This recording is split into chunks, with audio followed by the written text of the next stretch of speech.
مذہب ایجاد کیا، اس میں سے اہل البیت کو کاٹا ہے انہوں نے، اس میں اپنے بڑوں کو رکھا ہے، اس میں اپنے بڑے بڑے سلف اور خلف فلاں فلاں کے اقوال ملیں گے آپ کو، لیکن اہل البیت آپ کو نظر نہیں آئیں گے۔ تو لیکن ابھی کیا ہے، اہل بیت کے جو بھی فضائل بیان کرتا ہے وہ کیا ہوتا ہے؟ شیعہ ہوتا ہے۔ ایسے کیوں نہیں کہتے کہ وہ سنی ہوتا ہے؟ اس لیے نہیں کہتے نا کہ آپ تو بیان ہی نہیں کرتے ہو، اس کو پیر بنا لیا، مرشد بنا لیا، اس سے وظیفے لینے لگ گئے۔ دین نہیں لینا ہے اہل بیت سے، وظیفے لیتے ہیں یہ ظالم۔ بسم اللہ والصلاۃ والسلام علی رسول اللہ وآلہ ومن والہ۔ السلام علیکم ورحمۃ اللہ وبرکاتہ۔ امید کرتا ہوں آپ لوگ خیریت سے ہوں گے۔ اللہ سبحانہ و تعالیٰ آپ سب کو اپنے حفظ و امان میں رکھے۔ چند دوست احباب کے ساتھ ہم یہاں بیٹھے ہوئے تھے، تو ان کی کچھ سوالات ہیں، اور ان نوجوانوں کے جو سوالات ہیں میں چاہتا ہوں کہ ان کو ہم ریکارڈ کریں، یہ اسلام اور دینیات سے متعلق پوچھنا چاہتے ہیں۔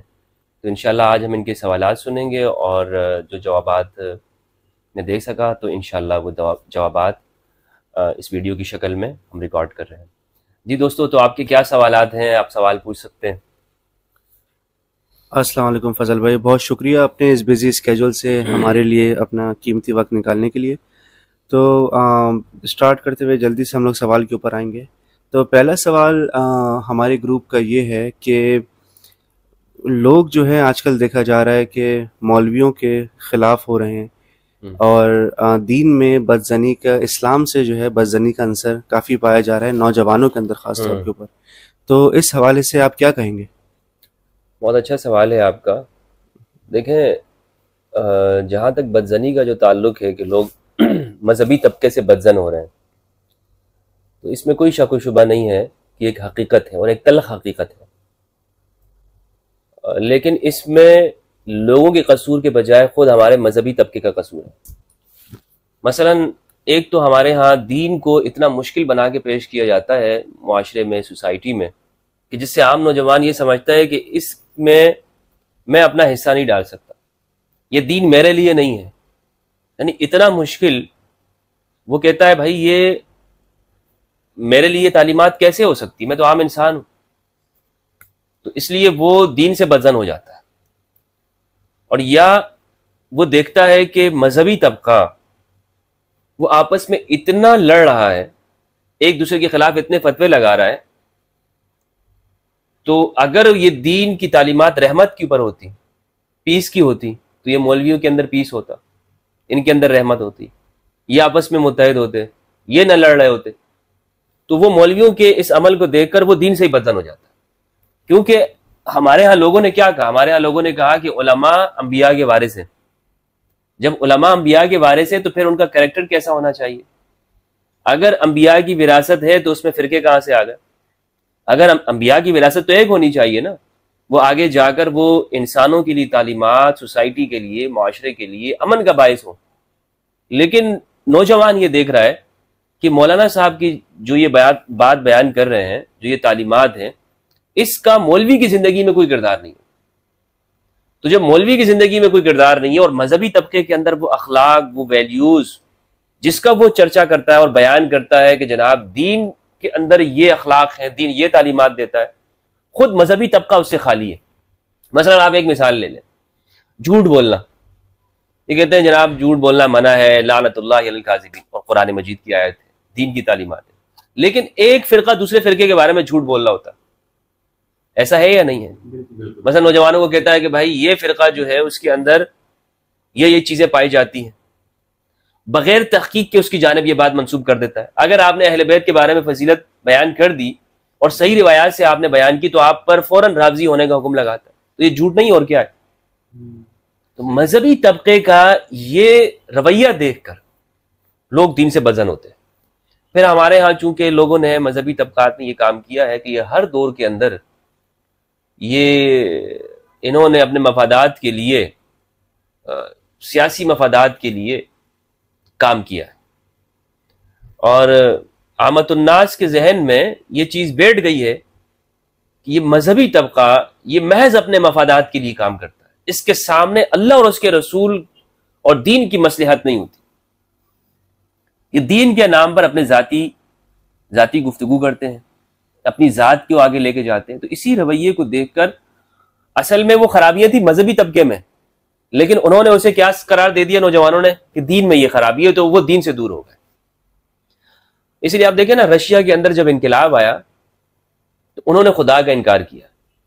حالانکہ رشیا کا جو انقلاب تھا وہ، یا رشیا میں جو ایک کمیونزم آیا، تو اس کا مذہب کے ساتھ کوئی تعلق نہیں تھا۔ تو ایسا کیوں ہوا کہ انہوں نے کہا کہ ہم خدا کو ہی نہیں مانتے؟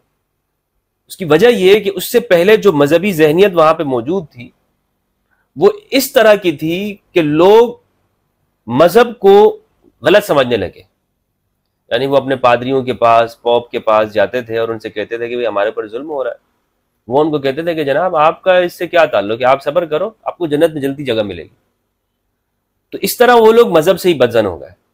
تو آج ہمارے معاشرے میں اگر مذہبی تعلیمات کو سوسائٹی سے کاٹ کے پیش کیا جاتا ہے اور آپ کو صرف کہا جاتا ہے کہ آپ بس یہ کام کریں اور آپ جنت میں جلدی جائیں گے، اور دنیا کے ساتھ آپ کی تعلیمات کا کوئی اس کا ربط نہ ہو، کوئی تعلق نہ ہو، تو نوجوان تو کہے کہ بھائی اس میں ہمارے لیے کوئی چارمنگ نہیں ہے، اس میں ہمارے لیے کوئی کشش نہیں، باقی وہ دور ہو جاتا ہے۔ میں تو یہی سمجھاؤں اس چیز۔ کیونکہ مفتی صاحب، میرا سوال یہ ہے کہ کیا اہل بیت کو ماننے کے لیے شیعہ ہونا ضروری ہے؟ بالکل ضروری نہیں ہے، بالکل۔ یہ لوگوں نے غلط، ان کے دماغ میں بات بیٹھ گئی ہے کہ اہل بیت کو ماننے کے لیے آپ کو شیعہ ہونا ضروری ہے۔ اہل بیت کو ماننے کے لیے آپ کے اندر انسانیت اور آپ کی فطرت کا زندہ ہونا ضروری ہے، کہ آپ کی فطرت صحیح سالم ہے۔ کیونکہ اہل البیت علیہم السلام وہ نبی صلی اللہ علیہ وآلہ وسلم کے وصی ہیں۔ نبی صلی اللہ علیہ وآلہ وسلم نے اس امت کو ایسے بیار و مددگار نہیں چھوڑا کہ اپنے جانے کے بعد کہہ دیا ہو کہ کوئی بیار و مدد، اس میں کوئی معاون نہ چھوڑا ہو اس دین کے لیے، اس دین کو بیان کرنے والا کوئی نہ چھوڑا ہو۔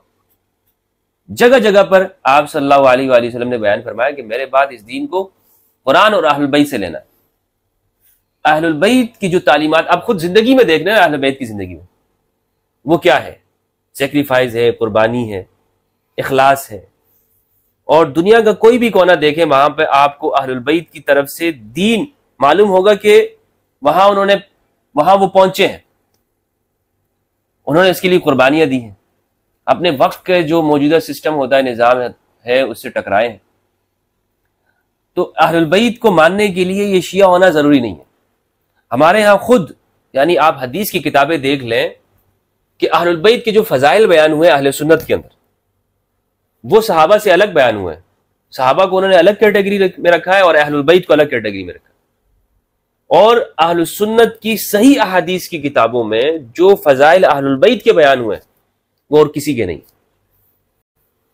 اور میں آگے آپ کو بتاؤں گا انشاءاللہ کہ خود صحابہ میں وہ شخصیات جو بعد میں کنٹروورشل رہی ہیں اور ان کے بارے میں کچھ سوالات اٹھے ہیں، بلکہ اہل البیت کے ساتھ بھی ان کے معاملات ایسے رہے ہیں کہ جو بظاہر دیکھنے میں نظر آتا ہے کہ وہ دور تھے، لیکن انہوں نے بھی فضائل بیان کی اہل البیت کی۔ یہ ہمارے مولوی نے یہاں پر بہت بڑا جھوٹ عامت الناس کے ساتھ بولا اور اس امت کے ساتھ غداری کی ہے کہ اہل البیت کے جو بھی فضائل بیان کرنے والا ہوتا ہے اس پہ فوراً شیعہ کا حکم لگا دیتے ہیں۔ یہ دراصل ناسبیت ہے کہ آپ برداشت ہی نہیں کر سکتے ہیں کہ کوئی شخص اہل البیت کے فضائل بیان کرتا ہے۔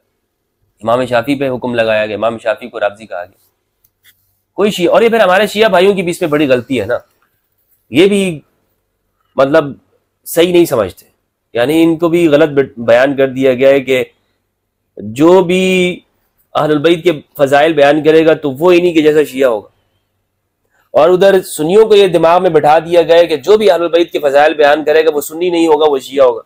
دونوں طرف سے افراد و تفرید ہے اور اعتدال سے نکلے ہوئے۔ اہل البیت کے فضائل بیان کرنے والا وہ مؤمن ہے، وہ اللہ کے رسول کی وصیت پہ عمل کر رہا ہے، اور ان کے فضائل کو بیان کرنا یہ فطرت ہے۔ جو ملائیت نے مذہب ایجاد کیا اس میں سے اہل البیت کو کاٹا ہے انہوں نے، اس میں اپنے بڑوں کو رکھا ہے، اس میں اپنے بڑے بڑے سلف اور خلف فلاں کے اقوال ملیں گے آپ کو، لیکن اہل البیت آپ کو نظر نہیں آئیں گے۔ تو اس لیے اگر ان کے سامنے آپ اہل البیت کی گفتگو کریں گے تو وہ یہ کہتے ہیں بھائی یہ تو ہمیں بتایا ہی نہیں گیا، پڑھایا نہیں گیا، لہٰذا یہ تو صرف شیعہ اس کو بیان کرتے ہیں۔ تو وہ الزام لگ جاتا ہے، وہ اس طرح لگتا ہے، کیونکہ آج کے زمانے میں، آج کے دور میں اہل البیت کا بیان، ان کے فضائل، ان کے حقوق، ان سے تعلیم، ان کے دین، ان سے لینا، ان سے رہنمائی لینا، شیعہ کے علاوہ کوئی نہیں لیتا۔ یعنی اجتماعی طور پہ میں بات کروں، آپ مجھے بتائیں کہ کون سا ایسا طبقہ پایا جاتا ہے کہ جو یہ کہے کہ ہماری ساری تعلیمات وہ اہل البیت سے، چونکہ شیعہ کا جو ہے وہ ساری تعلیمات اہل التشیع کی وہ اہل البیت سے ہیں ان کے بقول. میں یہ نہیں کہہ رہا ہوں کہ واقعتاً اس طرح ہے یا نہیں ہے، میرا اس پہ کوئی زیادہ وہ نہیں ہے، لیکن وہ یہ کہتے ہیں کہ ہماری ساری تعلیمات شیعہ کہتے ہیں کہ اہل البیت سے ہیں. ٹھیک ہے، ان کی کتابیں، ان کی احادیث. اور اسی وجہ سے جو دوسرے لوگ ہیں ان میں آپ دیکھیں تو کسی سے لی گئی ہیں اور کسی امام سے اور کسی فلاں فلاں سے لی گئی ہے.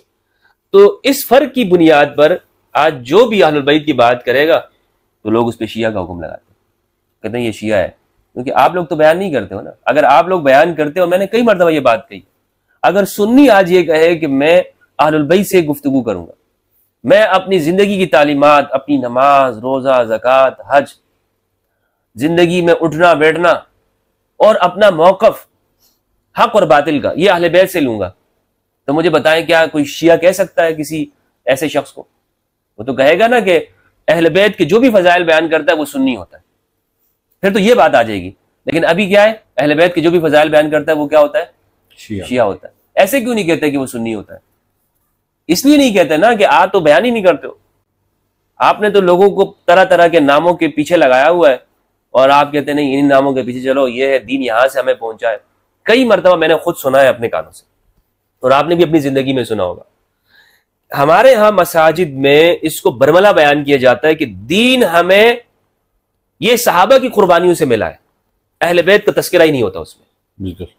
جب آپ یہ کہیں گے نا کہ اپنے بچوں کو یہ سکھائیں گے کہ دین ہمیں فلاں کی قربانیوں سے ملا ہے، اس میں کوئی شک و شبہ نہیں کہ صحابہ کی قربانیاں موجود ہیں، لیکن جب آپ اہل البیت کو کاٹ دیتے ہیں تو پھر یہی سوالات پیدا ہوتے ہیں. گویا کہ اہل البیت سے آپ نے کوئی دین نہ لیا ہو، ان سے کوئی دین پہنچا ہی نہیں ہے. تو اس کی بنیادی وجہ یہ ہے، یہ جو سوال آتا ہے نا ذہن میں کہ کیا اہل البیت سے کہ فضائل بیان کرنے والا وہ شیعہ ہی ہوتا ہے، یہ بالکل غلط بات ہے. اس چیز کو، اس کلچر کو ختم کرنا چاہیے. اور میں سمجھتا ہوں اس وقت کی جو سب سے بڑی تجدید ہے، وہ شخص سب سے بڑا مجدد ہے اس زمانے کا کہ جو اس فرق کو ختم کرے گا اور اس سنت کو زندہ کرے گا جو پیغمبر کی سنت ہے، اور وہ یہ ہے قرآن اور اہل البیت، حدیث الثقلین صلی اللہ علیہ وسلم. کوئی سوال اگر اس پہ، اگر میری بات سمجھ میں نہیں ہے تو آپ پوچھ سکتے ہیں کہ میں نے یہ بات غلط کی ہے یا کیا، آپ جو بھی پوچھنا چاہیں. سمجھ میں آ گئی یہ بات؟ جی بالکل. چلیں اگلا سوال کیا؟ جی مفتی صاحب، میرا سوال یہ ہے، جیسے بتایا گیا کہ اسلام میں 73 یا 73 سے زیادہ فرقے ہیں، تو سوال یہ کہ ان میں سے جنتی فرقہ کون سا ہے؟ جنتی یہ فرقوں میں سے؟ جی بالکل. دیکھیں، اول تو یہ جو فرقہ واریت ہے نا، فرقے ہیں، یہ سب لوگوں کے بنائے ہوئے ہیں. دین نے فرقہ بنانے سے منع کیا ہے کہ آپ فرقہ بنائیں، آپ ٹولی ٹولی ہو جائیں. آپ اسلام سے کٹ کر، اجتماع سے کٹ کر کوئی ایک نئی ٹیم بنا لیں، نیا گروہ بنا لیں، اس سے منع کیا. لیکن جو موجودہ فرقے ہیں اگر ہم ان کو دیکھیں، مثلا سنی، شیعہ، زیدیہ، اسماعیلیہ، عباضیہ، اور ہمارے یہاں پاکستان میں جو دیوبندی بریلوی ہیں، ان کو اگر ان فرقوں کو ہم دیکھیں تو ایک معیار آپ کو مقرر کرنا ہوگا کہ اس معیار کے اوپر کون پورا اترتا ہے. اور یہ معیار آپ نے نہیں مقرر کرنا، یہ معیار رسول خدا صلی اللہ علیہ وآلہ وسلم نے مقرر کیا، پیغمبر نے مقرر کیا ہے. اور پیغمبر کی متواتر تعلیمات ہیں جس میں آپ نے بتایا ہے کہ میرے جانے کے بعد اس امت نے کرنا کیا ہے اور وہ گمراہی سے بچ جائے گی. دیکھیں، یہ پیغمبر کی ضمانت ہے، کسی مولوی نے ضمانت نہیں دی ہے. اس لیے ہمارا اس کے اوپر یقین اور ایمان ہونا چاہیے کہ پیغمبر نے ایک ضمانت یہ دی ہوئی ہے، اور ہم گمراہیوں سے بچنا چاہتے ہیں. ہم چاہتے ہیں کہ ہم ہدایت پہ رہیں، مستقیم رہیں. ٹھیک ہے، تو یہ جب ہم ہدایت پہ رہنا چاہتے ہیں، اور رسول اللہ نے بالکل ضمانت دی ہے حدیث ثقلین کے اندر، میں تم میں دو گراں قدر چیزیں چھوڑ کے جا رہا ہوں، ما ان تمسکتم بہما لن تدلوا بعدی ابدا، کتاب اللہ وعترتی. جابر بن عبداللہ فرماتے ہیں کہ حجۃ الوداع میں 1,24,000 صحابہ کی موجودگی میں، حجۃ الوداع میں پیغمبر اکرم صلی اللہ علیہ وآلہ وسلم نے اپنی اونٹنی پہ سوار ہو کر ارشاد فرمایا، میری امت کے لوگوں، میرے صحابہ تم کبھی گمراہ نہیں ہوگے، کبھی بھی تم گمراہی کی طرف نہیں جاؤ گے. میری امت صحیح ہمیشہ سیدھی راہ پہ چلے گی جب تک کہ تم قرآن کو اور میری اطرت، میری اولاد کو مضبوطی کے ساتھ تھام کے رہو گے، قرآن سے رہنمائی لوگے اور میرے اہل البیت کے پیچھے چلو گے، ان کی اتباع کرو گے، ان کے فالوور بنو گے، ان کے پیچھے چلو گے۔ تو یہ معیار دیا ہے رسول خدا صلی اللہ علیہ وآلہ وسلم نے صحابہ کی موجودگی میں، اس لیے اس معیار کے اوپر آج ہم نے اپنے آپ کو دیکھنا ہے، آج ان تمام فرقوں کو دیکھنا ہے ہم کہ ان تمام فرقوں میں سے کون سا وہ فرقہ ہے جو، میں یہ کہہ چکا ہوں کہ فرقہ بنانا درست نہیں ہے، لیکن چونکہ موجود ہے تو ان میں سے حق کے قریب کون سا ہے؟ حق کے قریب یہ نشانی رسول خدا صلی اللہ علیہ وآلہ وسلم نے بیان کی، ان میں سے حق کے قریب وہ ہوگا کہ جو قرآن اور اہل البیت کے ساتھ جڑا ہوگا، جس کی تعلیمات اکثر وہ قرآن سے لی ہوئی ہوگی، اپنی رائے کے اوپر نہیں ہوں گی، اپنے دماغ سے نہیں ہوگی، قرآن سے ہوگی، اور اہل البیت کی اتباع ہوگی زندگی۔ یہ نہیں کہے گا کہ اگر ایک طرف اسے امام حسین کی زندگی ہو اور دوسری طرف یزید جیسا لعین ہو، وہ یزید کو بھی رضی اللہ عنہ کہہ رہا ہوں، نہیں، وہ کہے گا حسین حق ہے، میں امام حسین کے ساتھ ہوں۔ تو مجھے بتائیں اگر ایک فرقہ ایسا ہے کہ اس کے ماننے والے لوگ وہ یزید کے ظلم یعنی اس کے پیچھے چل رہے ہوں، تو وہ کس طرح جنتی فرقہ ہوگا، وہ کس طرح حق ہوگا؟ معیار تو بعد کے سارے زمانوں میں 67 ہجری میں امام حسین نے اپنی قربانی سے بتا دیا۔